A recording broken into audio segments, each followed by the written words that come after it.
ஒரு class room இருக்குது.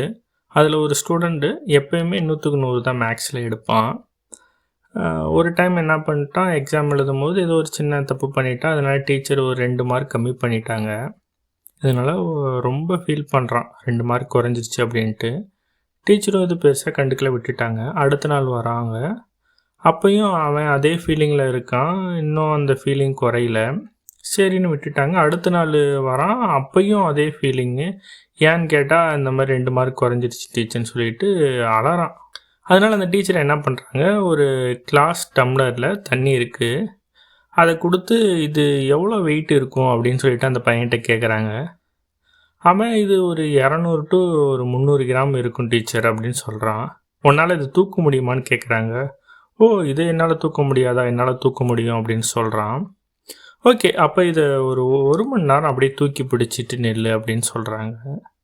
அவனும் சரின்னு சொல்லிட்டு தூக்கி பிடிச்சி நிற்கிறான். ஒரு 5 நிமிஷம் ஆகுது, 10 நிமிஷம் ஆகுது. ஒரு 1/4 மணி நேரத்துக்கு அப்புறமே அவனால் தூக்கி பிடிக்க முடியல. ஒரு பெயின் வருது கையில். டீச்சர்கிட்ட சொல்கிறான், டீச்சர் என்னால் அதை தூக்க முடியல அப்படின்ட்டு. அவங்க கேட்குறாங்க, ஏன் இப்போ எதுவும் அந்த கிளாஸ் டம்ளர் வெயிட் கூடிருச்சா அப்படின்னு கேட்குறாங்க.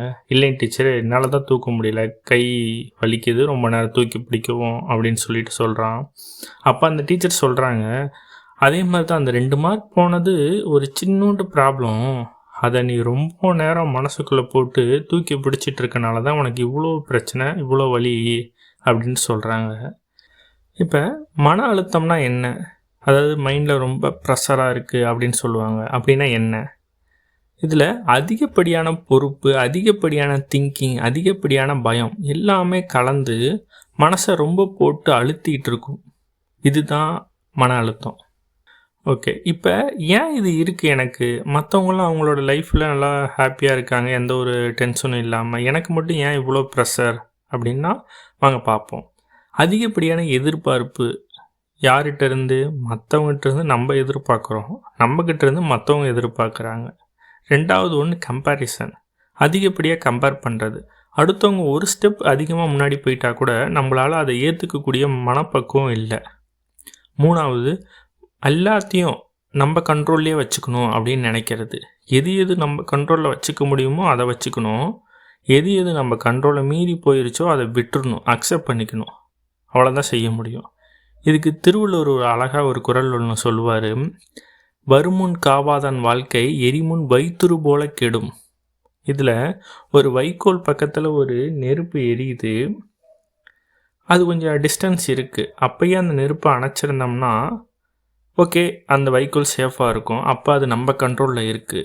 வைக்கோல் பக்கத்தில் நெருப்பு ரொம்ப நெருங்கி பரவிடுச்சுன்னா அதுக்கப்புறம் நம்ம கண்ட்ரோல்லே கிடையாது. அதுக்கப்புறம் நம்ம என்ன எஃபெக்ட் போட்டாலும் அது எல்லாமே வேஸ்ட்டு. ஒன்லி அக்செப்ட் மட்டும் தான் பண்ண முடியும். 4th ஒன், ரெஸ்ட்டே இல்லாத லைஃபு.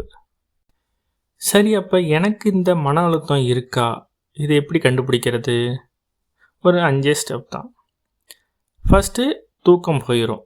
கரெக்டான நேரத்துக்கு தூக்கமே வராது. அதிகப்படியான கோபம், கான்சன்ட்ரேஷன் குறைஞ்சிரும். உடம்பு ரொம்ப டயர்டாயிரும். நீங்கள் வேலை செஞ்சால் மட்டும் கிடையாது, அதிகமாக திங்க் பண்ணாலும் இல்லை ரொம்ப ப்ரெஷரில் இருந்தாலும் டயர்டு வரும். அப்புறம் ஃபேமிலி கூட சரியாக பேசவே முடியாது, டைம் ஸ்பெண்ட் பண்ணவே மாட்டீங்க நீங்கள். சரி, இப்போ என்ன பண்ணலாம் அப்படின்னா, ஃபஸ்ட்டு ஒன்று, நம்மளால் எதெல்லாம் அக்செப்ட் பண்ண முடியுமோ அதெல்லாம் அக்செப்ட் பண்ணிக்கணும். செகண்ட் ஒன்று, எல்லாத்துக்கும் ஈக்குவலாக இம்பார்ட்டன்ட் கொடுக்கக்கூடாது. ஃபார் எக்ஸாம்பிள், இப்போ நீங்கள் ஆஃபீஸில் வேலை பார்க்குறீங்க, ஆஃபீஸில் ஏதோ ஒரு காரணத்தினால உங்களுக்கு ப்ரொமோஷன் வரல. அப்போ அதுக்காக நீங்கள் திங்க் பண்ணலாம், என்னாச்சு, ஏன் நமக்கு ப்ரொமோஷன் வரல அப்படின்னு சொல்லிட்டு இம்பார்ட்டன்ட் கொடுத்து அதை பார்க்கலாம். அதே சேம் டைம் நீங்கள் ஆஃபீஸ் போகும்போது பஸ்ஸை மிஸ் பண்ணியிருக்கலாம், அதுக்கும் அதே மாதிரியான கோபம், அதுக்கும் அதே மாதிரியான இம்பார்ட்டன்ஸ் கொடுக்கறது வேஸ்ட்டு. அடுத்து எக்ஸசைஸ். முடிஞ்ச அளவுக்கு பாடி மூவ்மெண்ட் அதிகமாக பண்ணும்போது மார்னிங்கோ ஈவினிங்கோ அந்த மைண்ட் ப்ரெஷர் கொஞ்சம் ரிலீஃப் ஆகும்.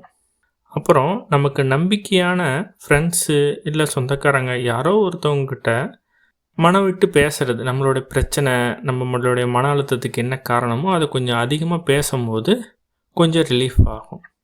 மன அழுத்தம் வராத லைஃபே யாருக்கும் கிடையாது. பட்டு அதை எப்படி சமாளிக்கிறது, எப்படி மேனேஜ் பண்ணுறது அப்படிங்கிறதுல தான் நம்ம லைஃபே இருக்குது.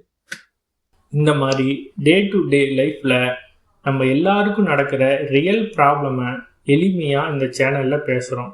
உங்களுக்கு யூஸ்ஃபுல்லாக இருந்தால் சப்ஸ்கிரைப் பண்ணுங்கள்.